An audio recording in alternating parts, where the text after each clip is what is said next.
16 दिवस एखादा मोठा नेता एका राज्यामध्ये थांबतो आणि तिथली निवडणूक जिंकतो आणि तिथले नेते काय करतात तर सत्ताधारी केंद्रातल्या सरकारच्या विरोधात राज्यामध्ये वाद निर्माण करतात, दादागिरी करतात, धमकी देतात.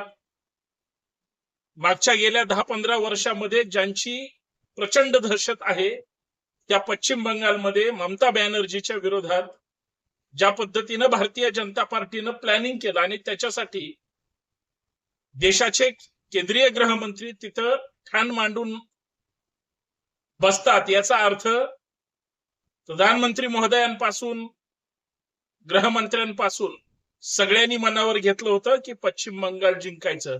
पण 16 दिवस तिथं राहून काय केलं या प्रश्नाचं उत्तर शोधायचं असेल तर पश्चिम बंगाल जिंकलं असं थेट उत्तर असेल, पण कशाच्या विरोधात?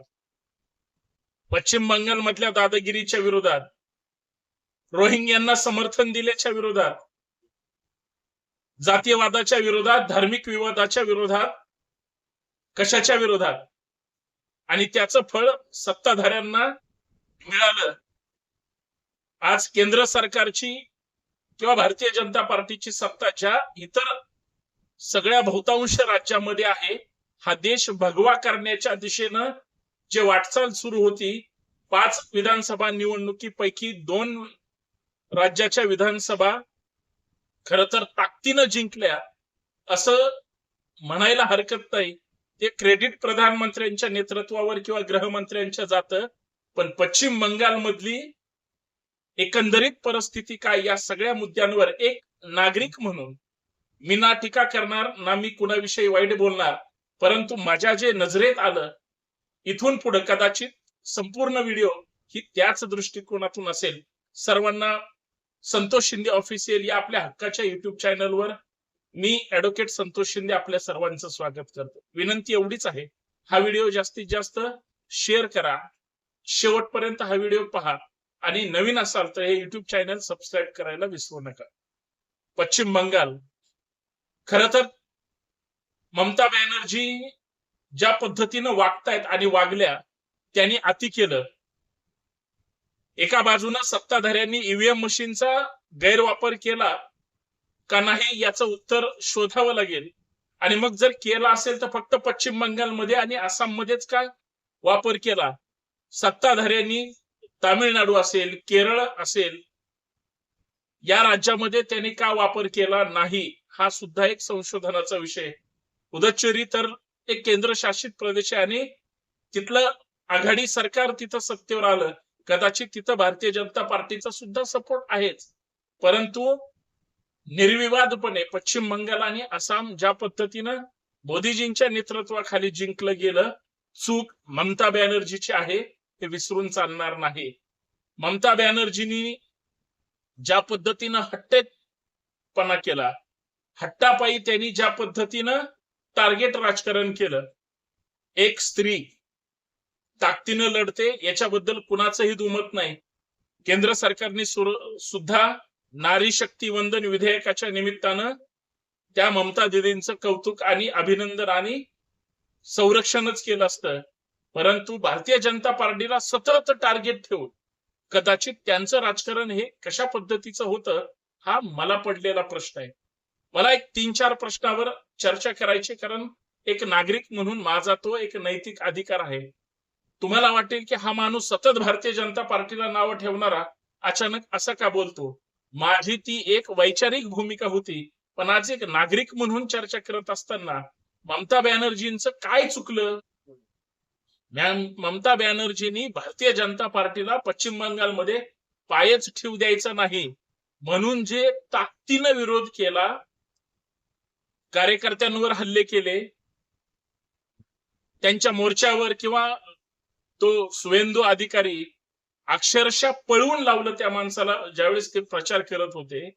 या सगळ्या ह्याच्यामध्ये ममता बॅनर्जींनी गेल्या 10 वर्षामध्ये, 15 वर्ष तर सोडून द्या, परंतु मागच्या गेल्या 10 वर्षामध्ये जेवढा ताकदीचा विरोध केला त्याच्यामुळे भारतीय जनता पार्टी म्हणजे ज्या पद्धतीनं सूड भावनेने ती रस्त्यावर उतरली आणि त्याच्यामध्ये RSSचा फार मोठा त्यांना म्हणजे सहभाग लाभला सुद्धा आणि साथ सुद्धा लाभली.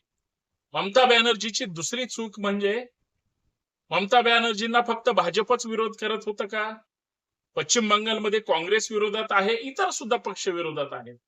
काँग्रेसमधूनच बाहेर पडून त्यांनी तृणमूल काँग्रेस काढलं. म्हणजे काँग्रेस काय आहे किंवा ममता बॅनर्जीची आयडियोलॉजी काय आहे देशाला माहिती आहे.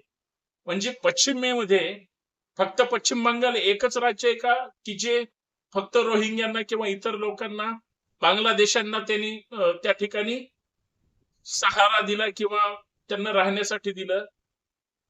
तर याच्यामध्ये धार्मिक लांगुल चालन करण्यामध्ये ममता बॅनर्जींनी जे हिंदू म्हणून मतदार होते कदाचित त्यांच्यापासून त्या दूर गेल्या का याचा सुद्धा शोध आणि बोध घेणं गरजेचं आहे. तिसरा महत्वाचा मुद्दा आहे RSSचं असलेलं तिथलं नेटवर्क.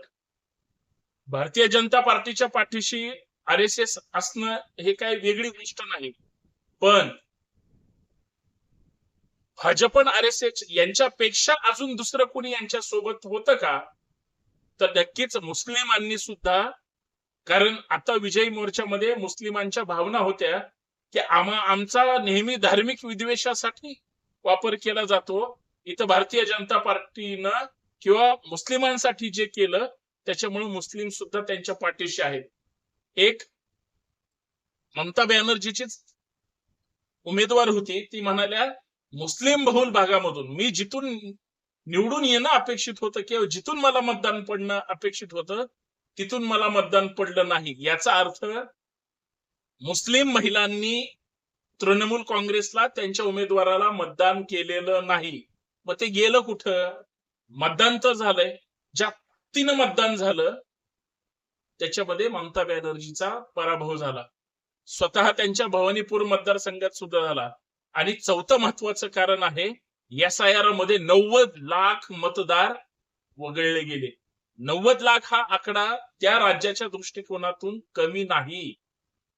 मग ते 90 लाख जर डिवाइड झाले असते ममता बॅनर्जीच्या मतांमध्ये तर त्यांचा जो 200चा त्या ठिकाणी टप्पा होता, म्हणजे 90 लाख मतदान वगळून सुद्धा ममता बॅनर्जीचा पराभव होणं म्हणजे, आणि तिकडं 92% मतदान होणं, 82-92 जे काय असेल ते, हे खरंच विचार करायला लावणार आहे. आणि सगळ्यात महत्वाचा पाचवा मुद्दा की देशाचे केंद्रीय गृहमंत्री ठाण मांडून 16 दिवस त्या ठिकाणी पश्चिम बंगालमध्ये होते आणि भारतीय जनता पार्टीच्या 3 महत्वाच्या नेत्यांवर पश्चिम बंगालमध्ये गृहमंत्र्याच्या नेतृत्वाखाली ती सगळी यंत्रणा टार्गेट पश्चिम बंगाल जिंकायचंय आणि 200 जागांनी जिंकायचंय हे त्यांनी फिक्स ठरवलेलं होतं. मला एक प्रश्न पडलाय, ज्या देशाचा गृहमंत्री एखादं राज्य जिंकण्यासाठी 16 दिवस देशाचा विचार न करता त्या राज्यामध्ये बसून असतो, याचा अर्थ गृह विभाग हा असा विभाग आहे ज्याच्या अंतर्गत संपूर्ण केंद्रीय एजन्सी बऱ्यापैकी त्यांच्या ताब्यात असा, आणि खास करून सुरक्षा एजन्सी म्हणजे पोलीस डिपार्टमेंट असेल, SRPF असेल, म्हणजे NDRF पासून सगळ्या यंत्रणा तिथल्या लोकांच्या, नेत्यांच्या आणि विरोधकांच्या या सगळ्यांसाठी 2.5-3 लाख कशाला म्हणतात एवढी कुमक बाहेरून मागवली होती. याचा अर्थ काय आहे?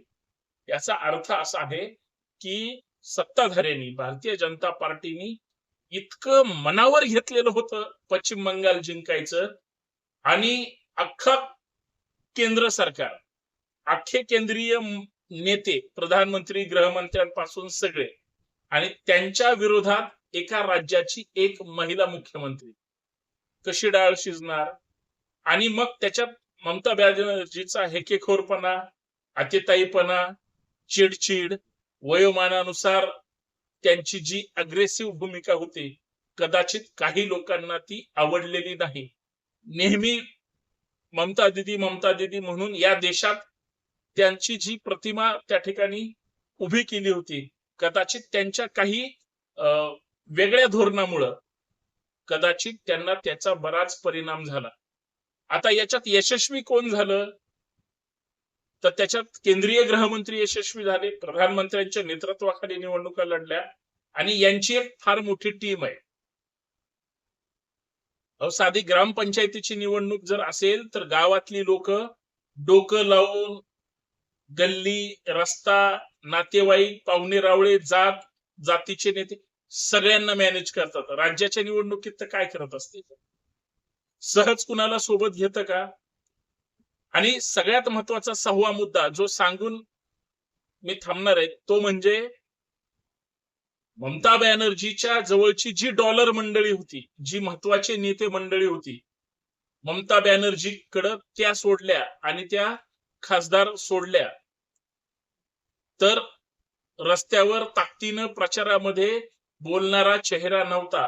जेवढे ममता बॅनर्जीच्या आसपास लोक होती ती सगळी भारतीय जनता पार्टीनं सोबत घेतली शुवेंदू अधिकारींपर्यंत, लक्षात असू द्या. आणि त्या लोकांना त्यांचे राईट हँड लेफ्ट हँड असल्यामुळे त्यांना सगळ्या खाचाखोचा माहिती होत्या यांच्या इलेक्शन पॉलिसीच्या. त्या सगळ्या हेरल्या आणि तिथं ममता बॅनर्जीला म्हणजे चौकटीत पकडलं गेलं. म्हणजे ममता बॅनर्जींचे निम्मे लोक भारतीय जनता पार्टीकडून निवडून आले. 16 दिवस राज्याचे केंद्रीय गृहमंत्री पश्चिम बंगालमध्ये बसून होते आणि ज्या लोकांना त्यांनी फोडलं त्यांना त्यांनी निवडून सुद्धा आणलं. खरं तर ममता बॅनर्जींचा पराभव अजिबात नाही. ममता बॅनर्जीची लोक तृणमूल काँग्रेसमधून निवडून आली काय, किंवा त्यांच्या मागे भुंगे लावले म्हणून म्हणजे केंद्र सरकारच्या पक्षामध्ये जाऊन तिथून निवडून आले काय? शेवटी चेहरा ओळख ही ममता बॅनर्जींनीच दिलेली होती. ती लोक तिकडून निवडून आली, एवढाच फक्त फरक आहे. म्हणजे अर्धी तृणमूल काँग्रेस भारतीय जनता पार्टीच्या चिन्हावर निवडून आली असं म्हणलं तरी वावगं ठरणार नाही. अशा पद्धतीची पश्चिम बंगालची रचना आहे. आणि जे काही त्यांना 200 सव्वा 200 जागा मिळाल्या आणि यांना 80-83 जागा मिळाल्या, हा ममता बॅनर्जीचा पराभव आहेच. पण 16 दिवसाचा देशाला सोडून भोगलेला पश्चिम बंगाल मधला वनवास 16 दिवसाचा हा फळाला आला असं म्हणलं तरी अवघड ठरणार नाही. हे सगळे चाणक्य नीती हे देशाच्या गृहमंत्र्यांची आहे, हे वेगळं सांगायची गरज नाही. तुम्हाला काय वाटतं? चूक ममता बॅनर्जींची झाली, पण 16 दिवसाच्या प्लॅनिंग मध्ये राज्य जिंकण्याची ताकद ही फक्त त्याच नेत्यामध्ये आहे ज्या दोघांनी संपूर्ण देश भाजपमय करायचं ठरवलंय. आणि मतदार म्हणून लोक सहज भूलथापांना बळी पडतात, हे मी तरी तुम्हाला सांगायची गरज नाही. शुभेच्छा. विनंती एवढीच आहे, हा व्हिडिओ जास्तीत जास्त शेअर करा. जमलंच तर चॅनल सबस्क्राईब करायला विसरू नका. नोटिफिकेशन ऑल ठेवा, बेल आयकॉन प्रेस करा.